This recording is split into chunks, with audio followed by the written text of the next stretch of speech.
Hello, Assalamu alaikum and good evening. Welcome to another edition of the Classics Show. I am your host, Shabnum Riaz.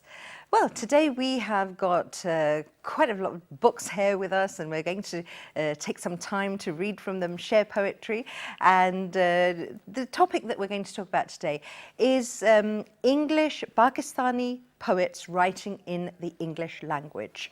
And we're going to talk about, the role from the subcontinent, and then the contribution by Pakistani writers, both writing from here and writing from abroad as well. And we'll be able to see that, there's quite a variety of work, and there's a lot of high quality poetry that has been recorded through the ages. And this is what we want to share with our viewers. Many a times people will think that there's not that much being contributed in the form of English language coming from Pakistan, whereas that is not the case.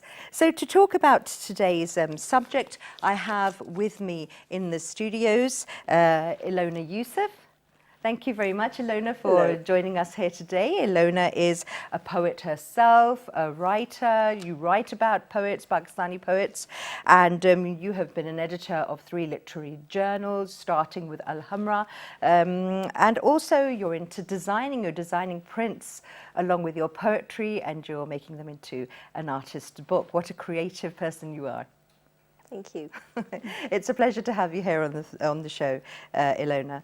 Okay, Ilona, now, the subject that we're talking about today. Poetry is synonymous to Pakistan, the subcontinent. We've had such a rich legacy of writers dating back since, hundreds of years ago. And then you have the English language. You have the English language where you will find that people who are writing in English do sometimes struggle to have a bit of an audience, or to have the right place where they can sort of, share their work. Whereas when we study the writers who have been contributing to literature in Pakistan and subcontinent, there are quite a few great many names that we can talk about. Well, the thing is that part of the reason that English language writing is disparaged a little bit is because possibly the colonial past. It's regarded as a little elitist. At the same time, where prose is concerned, prose has made a name for itself and has made a mark in the international market as well as locally.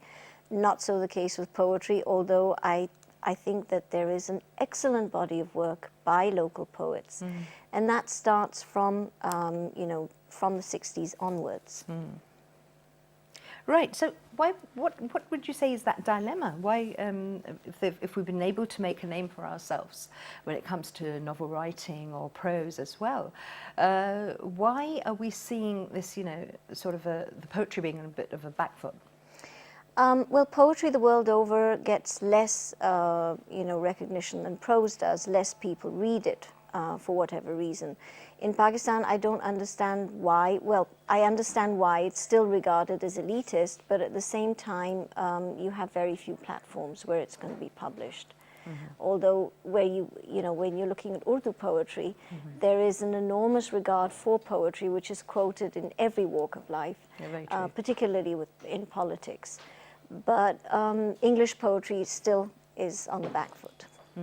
Although, as I said, there's an excellent body of work. Yes, it just needs to be sort of be given that that sort of area of escape, sort of to release, and to find some avenue to travel on. It needs platforms, more platforms, and there are platforms now. I mean, over the last, let's say, 10, 12 years, slowly people have been working towards providing platforms for budding poets. But there's still a long way to go. Now, some of the names that are synonymous with work of Pakistani poets who have been writing in English, we have Tawfiq Rafat, Daud Kamal, Alamgir Hashmi, to say the least. And tell us a bit about their work and what identified them, what brought them to the limelight, and their different styles of writing. Because Tawfiq Rafat was, of course, he was the way he wrote the idiom, the Pakistani idiom, and using his metaphors were very, very homegrown and close to Pakistani culture. Tell us a bit about that. Well, Tawfiq Rafat and the, let's say, the group that were his contemporaries, which are Khwaja Shahid Hussain, Kaleem Umar, Alamgir Hashmi,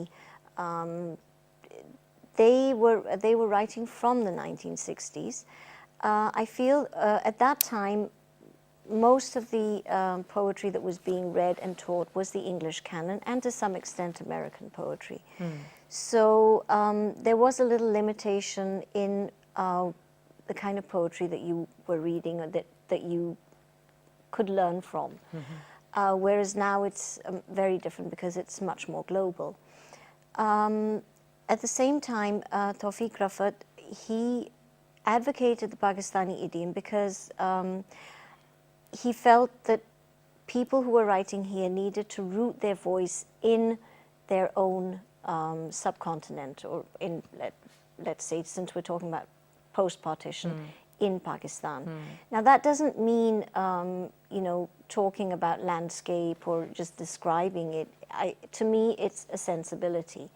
And there is, in fact, in this book that I was showing you, the Aleph Review, which has essays on Tawfiq Rafat, there is a paragraph on the idea of the Pakistani idiom being a sensibility, in that you let's say, if you're writing, don't write about lavender because it doesn't grow here. Right. Or look at your own poetic tradition and take inspiration from that also. And in fact, all these poets, you know, who were working at that time, they were very well versed with the vernacular poetry. So they were very much, I wouldn't even say influenced by it, but they had absorbed its essence. How important would you say, as a writer and a poet yourself, is it for a person to be grounded in their roots, to be able to express something effectively? And how confining is that, you know, to want to be moving out of the box and to experiment in things that you may not have experienced yourself, as your, you know, the example you gave of not being able to be around lavender and writing about it? Well, the thing is to root your images in what is around you or what is close to you. How do I explain this? I'm not quite sure how to say it. The thing is that when is it confining? It would confine you in a certain way to be in one certain dimension, and yeah, you can't confine yourself. So in a sense, like if you're talking about the Pakistani idiom as using only certain imagery, then that is confining. You have to look beyond it also. And in fact, even during Tawfiq Rafat's lifetime, there were dissensions. For instance, Adrian A. Hussain, who's a very well-known poet, disagreed with it quite strongly, and he calls, he advocates. He says that I want something which is a more universal metaphor, which makes a lot of sense as well. And you'll find that young poets today have all sorts of inspiration. Yes, they've branched out in different ways. But at the same time, I think that Tawfiq Rafat was talking about not importing things which you don't know about and using them in your poetry. And I think that as a mentor, he himself would have been very much exposed to this, because you would have a lot of people writing poems, like if there were poetry competitions, they might be writing poems which were about things or, you know, ways of expressing emotion, or even landscape or flora, which was not at all, you know, indigenous. Not at all indigenous. So something that you hadn't even seen, or you had just heard of or read about in English poetry because you were reading the English canon. Now you're writing about it, but you have no personal experience of it yourself. So I think one of the reasons was to move away from that, to have a more individual voice. To have a sort of an ownership. Yes. With what you're creating, and have a first-hand experience. Yes, first-hand experiences. Of, you know, what it is you actually wanted to convey to your readers. Yes. Now, you're talking about mentorship as well. And if I can, you know, just read from this. We have something here from Kaleem Umar. And he writes, my friend Tawfiq Rafat. And he says, you know, for poetry, everyone needs a mentor. You need a guru, which is what he became for me. He would just make suggestions and he would say, nahi, here I think you should keep this bit in or leave this bit out. He never told me what to sort of put in. He would recommend poems and tell me to read this poem or that and see how he is handling the short line here or see how he is handling the end stop line here and things of that kind. I think he is the first one who told me about Keats' Ode to Autumn, which is one of the best poems of the language and floats so beautifully. Now, that is, you know, mentors. Today, the poets that are contemporary poets, are youngsters who are coming forward. How much of an environment are they being provided with where they can sit down and actually have a mentor that can guide them this way? Well, I think the young generation is actually luckier than, let's say, my generation, because I know that when I was writing, I spent a lot of time writing in isolation, simply because for me, the 80s and the early 90s were, there were no platforms for poets. It was kind of like writing in English was not really encouraged like that. So, and what I did have was access to libraries. So that's where I found poets like Muniza Alvi, who is now very well known. She is a diaspora poet, but she's again half Pakistani, half English. And she writes, she won an award for a book called The Country at My Shoulder, which was about her experience of Pakistan. So that's where I was introduced to diaspora poets. Young poets today, I feel, have access to online platforms, and there are two major online platforms within Pakistan, and they are both online and in print. But again, you know, like their print publications are subject to funding, so they can't always bring out a print edition, but their online presence is very good, and they also offer workshops. And they have open mic nights. So, you know, those things are very good for poets. It's very good to have your work heard, to be able to exchange it with people, to see how other people react to it. Exactly. And that's the main thing, isn't it? I mean, I know so many people who are writing, but they are reluctant or hesitant to actually test the waters, to put their work out there, to get a reaction. And whereas that is the main thing that will help them, and that is the main thing that they need to do. As you've just mentioned, these workshops and these open mics and these platforms, these literary groups that you're talking about, they are extremely important for getting people who are sort of like, you know, closet writers, and to get them out there. Because I think the main problem is the fear of rejection, isn't it? It's the fear of judgment. It's the fear of sitting there and doing all this work silently for maybe so many years or months or whatever. And then actually it demands a lot of courage to put it out there and then see what people make of it. Yes, I agree with that. I also think that, you know, like when you mention rejection, so there's two aspects to that. One is rejection in the sense that you're not sure whether what you've written works. How does it work and how can you make it better? So that's where you have this exchange with other writers or fellow writers or whatever.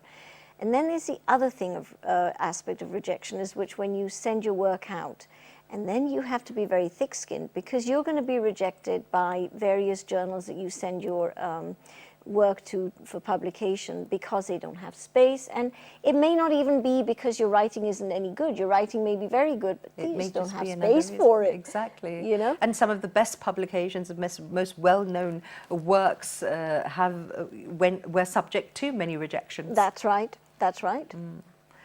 Yeah, that's it. That's absolutely true. Okay, so if we, because we're going to examine some of the poets today, and we're going to read poems from their poetry, so that our readers can identify with the sort of style that they were writing with.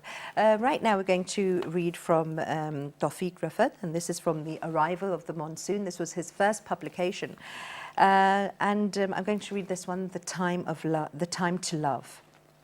So, the time to love is when the heart says so.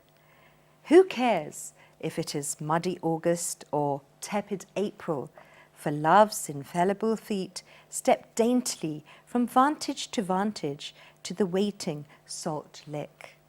If spring has any significance, it is for us, the rhymesters, who need a bough to perch on while we sing. Love is a country with its own climate. And that's beautiful. It is beautiful. Beautifully written. And although there's no direct, let's say, local imagery, it comes from Tawfiq Rafat's own personal, because he lived very much also in Sialkot because they had a family business there, and he was a hunter. So he was always looking at birds. So there's another poem called The Kingfisher, which it's very different. But again, you can see his observation, but at the same time, he's using the kingfisher as a metaphor for intellect. Right. So it's how you carry forward that your personal experience and your observation of what's around you. And done very skillfully Yes. as well.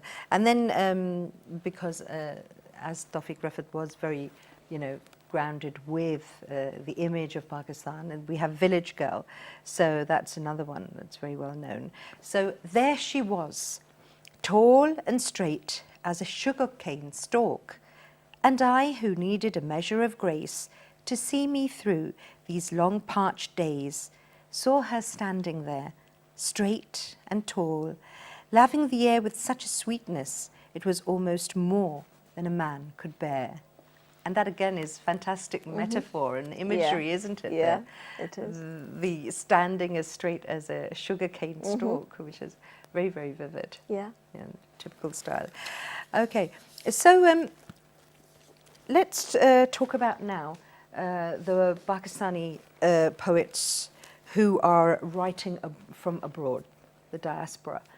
They would be sort of, exposed to more of a conducive factor when it comes to writing, would it not? Because of course, most obviously, because of the language. What I found very interesting was that a lot of the diaspora poets nowadays actually started writing poetry while they were in Pakistan. So you have, let's not talk about Muniza Alvi because that's different, but poets like Shadab Ziz Hashmi, who writes ghazal and qasida in English, and she revisits history. And her work is there are many aspects to it, but one is being a witness to history and to war, a direct personal witness, a female witness, so that voice is very much there. Plus, she wants to knit together the threads of various Muslim civilizations along with the West and bring them together. And she does that very beautifully, using these traditional forms, again, written in English. Is there anything you'd like to share? Because we have her book here. And sure. If you'd like to Actually, this book is the first collection, Baker of Tarifa, and it's about Muslim rule in Spain. So you won't have ghazal and qasida in it. There are a lot of prose poems plus others, and it is about the fall of the Muslim Empire in Spain. So rather different from her new work, but I'll read a little bit. My husband brings a poet's rhubarb from abroad, neither boat nor pear-shaped, and I doubt the parchment is sheepskin, and it caused such bickering until you slid the bow, and it was as if I was swimming across 7 lulled seas.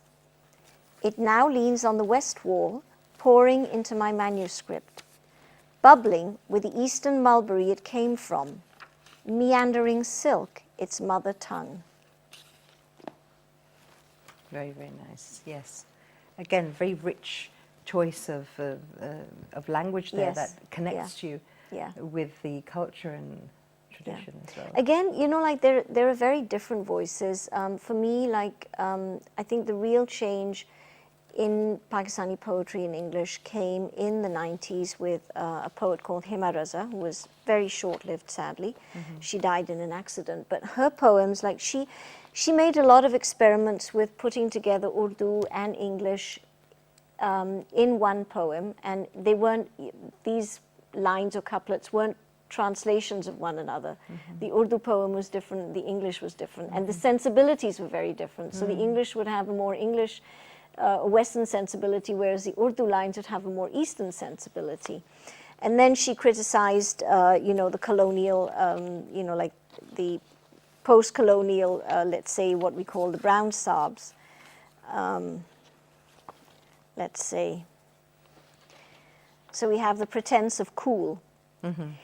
Imperial designs plus colonial practice equals a new civilizing mission encased in sanctimonious shades of red, white, and blue, converting rogue nations to frontline states. We live the power games of faraway masters. In a black hole where blood is cheap and lies come true, virtue is a pie in the sky. It's a good thing I'm used to this, the process of shutting things out as they fall apart, the pretense of cool in a dry, hot season, the taste of redemption in a TV screen. If God had a voice, what would it say? Again, very powerful. Yeah. Very powerful. How much of experimental poetry is being done by the Pakistani writers who are writing in English? Well, as I mentioned, Shadab's work is experimental in the sense that, well, I know that ghazals were being written in English from the 60s onwards, and that probably started with Agha Shahid Ali, or maybe his contemporaries also, and who were American poets. But then we've got, you know, older poets like Waqas Khwaja, who's, you know, like his new work, and this is he was also on the program very recently. Right. So there's one poem which really interested me, and it's very, very experimental. So each line is actually only a few letters, and it's called Primer. And it's very cleverly done, but it's also it has a lot of depth. So I'm going to read just a little section. Okay. And I'll read it as I think I remember Waqas read it at the literary festival a couple of weeks ago. Right. So he goes, Brahma, Brahman, Rahman, Braham, Abraham, Brahim, Ibrahim, Rahim, Abram, Abraham, Ram, Raam, Rama, Mara, Mariam, Maryam, Mary. So this is just a little section, but he kind of brings together an amazing names merging of yeah. religious names, but from Together, various from different religions, yeah. and brings them together, and it's very beautifully done. So and it's like this desire to focus on the multiplicity that we had in our culture and which we no longer have. Exactly true. Was it easier to be a poet, say, 40 years ago as compared to now, or do we have more of a platform for people writing because of social media and because of things like that? I think if you're a poet, you'll write anyway. I think maybe what's happened is that poets, because of the time, have become a lot more political. The voice is a lot more political in many ways. So you'll find poets like, even if they aren't necessarily, you think they're not that political, but they are. You know, their work reflects that. But then, you know, the sort of climate as well, with so much going on, how many people are taking time out to read, to sit in company, which is specifically devoted to people who share the love of literature? Because that used to play a huge part in emerging writers and emerging poets, you know, throughout the ages, when they were seen to be conversing with big names, established poets, and you had lots of emerging poets sitting with them, learning from them. That culture, that's really missed a lot. I think we need to reclaim that, and as I said, that, you know, I do feel that to a certain extent the younger generation are beginning to reclaim it. As I mentioned, they have these open mic nights, and they exchange, you know, their work, or they discuss it. And I think that coming together in small groups possibly is the way that poetry works. You know, because if you had a big group, it would be different. But small groups work very well for poetry in any case. Yeah, I think, true. you know, and if you're talking about a wider audience, I think we'll just have to wait for that, you know, and see hope that it Yeah. goes further. Well, the love is there, the devotion is there. It's just a question of the right people coming together at the right time and being able to do something with that. Now, we were talking about literary festivals as well. How much of that is making a difference? Or would you sort of like agree with the usual sentiment that people have that we're actually catering for a very specific part of our society? So how much of that is making a difference, the literary festivals? Well, I do feel sometimes that, poetry doesn't get as much attention as prose does, and that's, like, I have felt that very deeply for a long time. But, what I do feel this time at the Islamabad Literary Festival, I was really surprised because there was a session that I missed, and I'm really sorry that I did, because it was a group of young poets from Peshawar, and when I looked at the program, I thought, oh, this will be in Pashto.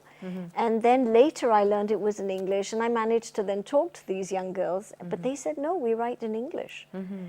And, the fact that they'd been given that space was also wonderful, because very often what happens is the big names get more, kind of like... Exactly. Attention, whereas, they get overshadowed. Yeah.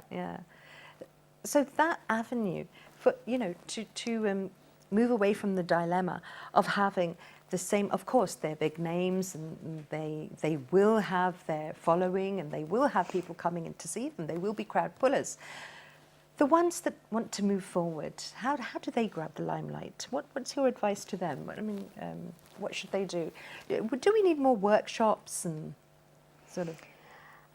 As I said, these two online portals do organize workshops, and they've done them online as well as hands-on workshops. I think there was one in Lahore last year at the Last Word.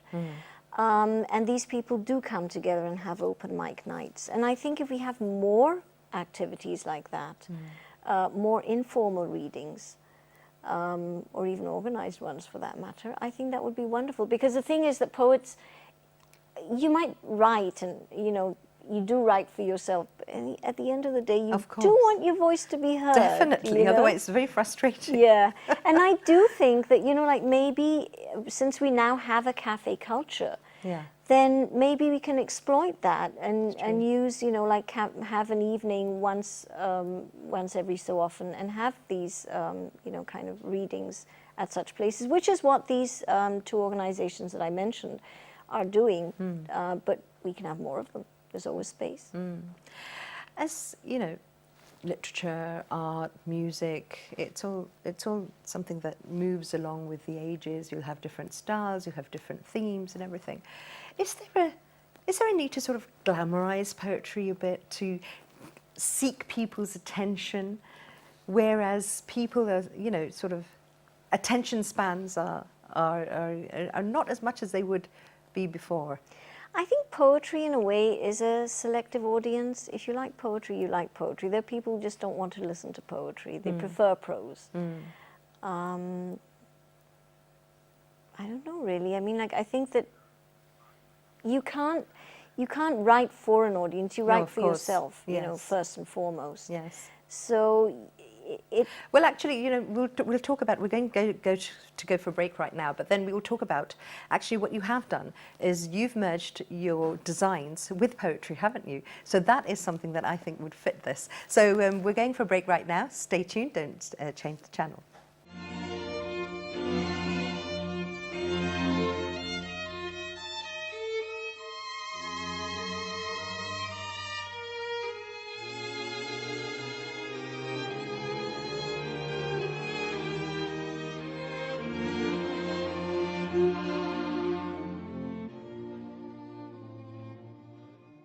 Okay, welcome back to the program.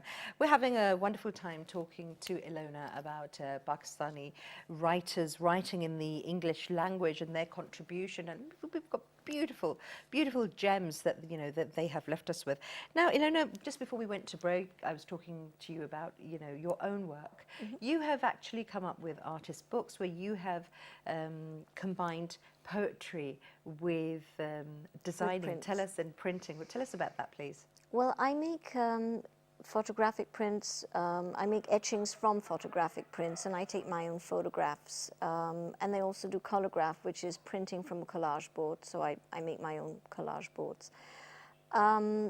The idea came when I did some printmaking workshops in America, and I was wondering how I would use those techniques. And I thought that, well, look, you know, I write, and the visual element has always been very strong with me. So I thought, if I've done this and I can combine the two together and make them into artist books, which are a big thing in the West now, because you have, you know, we talk about the book not being so popular now as much as the e-book or the Kindle book and so on.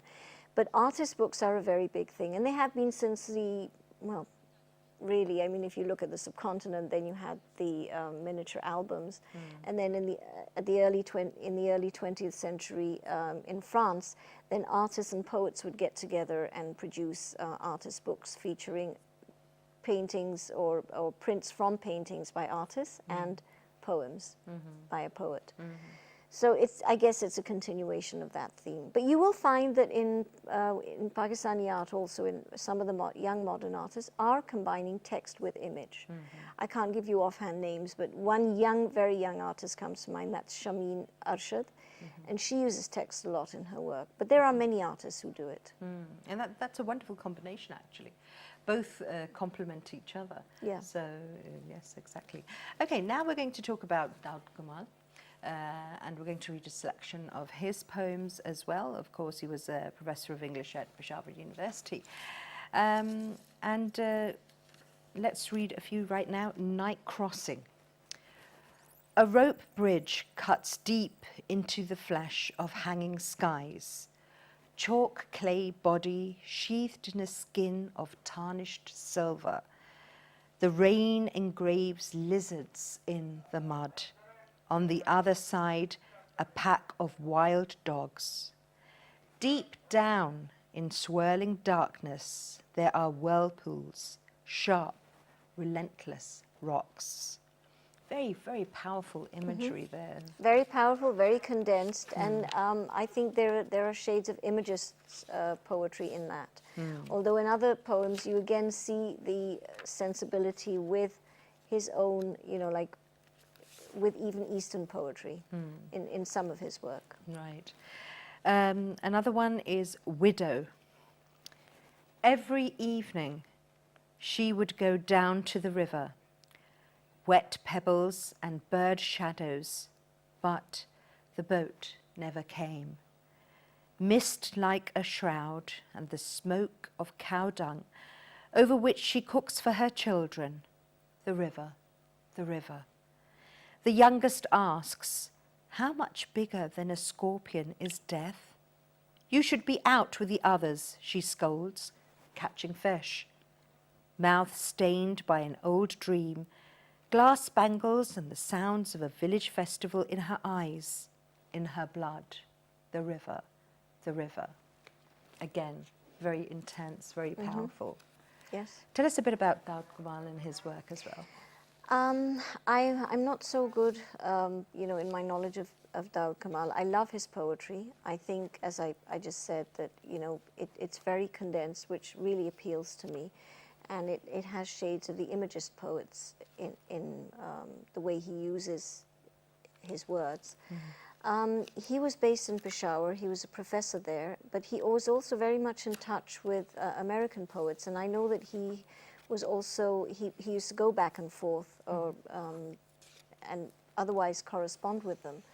So that means that there was this cross-cultural dialogue. But of course, that does exist in any age, really. I mean, like when you talk about, you know, influences crossing each other across continents, that does happen, and it's happened through the centuries. Even, you know, at the start of the 20th century, Urdu poetry was also influenced by what was going on in the West. So you do have that cross-pollination. You wanted to also share some poetry with us. Yeah, I thought that I would read a poem by Kaila Pasha, who in a sense, in a very different way from Shadab Aziz Hashmi, is, let's say, you know, she talks about the personal being political, and she places herself right at the center of it. So this one is called Marauder, and it's from her collection called High Noon and Body. There is venom. I can taste it. There are marauders on the plains galloping down to us with meat in their teeth. Our houses are insubstantial in the face of their age and experience. Our homes are too small and bright. There is poison in the wells, there is poison in the glass. There is poison on the ground, and they're coming down to us. I think they'll win. I think I've been here long enough to know marauders on the plains means there's no milk in the cows, there's no grapes on the vine, there's no time to ask for grace in poverty. It was hard enough to learn that the world is round. Now they're coming to take us, and there's poison underground. That blood in your mouth, I can taste it. Come here. I've a drink for you before you tear me down. Fantastic. That is really, really very, very powerful. Yeah. Yeah. Alamgir Hashmi as well. Oh, yes. Yes. I had something out of one of my favorite poems, which is America is a Punjabi word. It starts with him arriving in New York. So he says, I was in New York. I went up an updated pyramid. Might I be helped? Could I rent a room here? At the counter she sat, a proper name like a polished table. What do you mean? Dear lady, do not ask me. I am not your hieroglyph. I was written in finally and given a room. The ceiling was the sky, its million wallpaper stars to presage action. I looked at the mirror on the dressing table. A cloud was writing out itself as I smoked. It became a camel freed from a U-Haul cart in Karachi. Its hump, the difficult curve of the earth. So now from this point onwards, the camel becomes his companion as he goes through the various states of America. And the camel is the one that makes the comments about where the places they're visiting, which is really interesting. I would have to find something here. Sure. Oh, yes. Here I am tying my camel to a tree. This is Louisville in Kentucky. As I work on straightening the South's dogtail accent by displaying the cylindrical goodies from England, my camel sniffs at the women's dolman sleeves and snorts all day. Very, Really witty. Really, it sure is, and very cleverly put together. Yeah. Exactly. Tell us about Alamgir Hashmi's work. Alamgir Hashmi was the same generation. I would say maybe he would be younger than Tawfiq Rafat, I think, but you know he was in the 70s. I think the same group as Waqas Khwaja, and they were at Government College. Alamgir Hashmi, I think, conducted a radio program also in English. So again, you know, this brings me back to the 70s being a very, very vibrant decade for poetry. You know, there were lots of poetry competitions and poets were making experiments. Alamgir Hashmi didn't confine himself to the English canon. He experimented with different poetic forms, not necessarily from the West, but also from the East, from the Far East. Right. Okay, so here we have, you know, the very famous names who've made a name for themselves. They have their following, and as we have spoken about the people who are emerging into, emerging names as well, and you've spoken about, you know, the platforms that we have on an individual basis. What can a person do who is inclined towards poetry, wants to test the waters? And what advice would you have for them? For some, as you mentioned, it is because of the post-colonial state and everything. It is deemed as sort of you have the issue of it being elitist. For somebody who, English is not a first language, and they just want to read or get acquainted, or that they're finding that they're expressing themselves in English rather than in their native language or in Urdu or whatever their language is. What advice would you have for them? I think the first thing is not to be afraid to experiment. Well, actually, the first thing is to read, and to read as extensively, as widely as possible in the vernacular, in English. Now we have not just English, but access to what we call world literature or global literature or literature in translation, which is, like, I think very important also. I mean, like, you look at poets, I think in the 90s, a lot of people were reading East European poetry or Central American or South American poetry, possibly because, the political repression or suppression was something that echoed our own situation. So reading is very, very important because it gives you, exposure to a vast variety of ways of writing, subject, theme, how you handle that theme, or those themes rather. So reading, very important. And I think, it is quite easy to access poetry now on the net. Locally, I find now that, there are movements to fostering or promoting writing in English. Forman Christian College organizes short seminars. Punjab University has a wonderful library which has really been, put together over the years very lovingly and continues to be added to. Kinnaid College has a center dedicated to Pakistani writing in English, which is archiving material from people who wrote from partition onwards in English. So you have these facilities, and I think that people need to know basically what you need is for people to know about these portals or places where they can access information or research or use that resource material, because that is very important. Yes, I absolutely agree with you. And I think they should be cognizant of their own literary tradition in English, besides reading, around it, because that is part of your history. So whether you use it or not, or whether you think that it influences you or not, I think it's important to read about it, because it's part of your literary tradition. Of course, yeah, and then that again will be able to give you those foundations where you can move from. Yeah. Exactly. I'd like to, we're coming to the end of the program now. I'd like to share this by Tawfiq Rafat. Children understand him, one of his poems. Children understand him, and only this has kept intact his pride and self-respect. Otherwise, he is a dry stream bed living on memories and an inadequate pension, and the hospitality now given, now revoked, of his sons and daughters. An old man who must be humoured and sent to his room when there are guests about, but always to be relied on to keep the children upstairs and out of mischief. Yes, they understand him, from man raw and friendly punches to the chest, and damp kisses on scrubbed cheeks. They sail to the harbour of his knees. That's beautiful. Another beautiful poem describing old age and the confines and the solitude and the loneliness.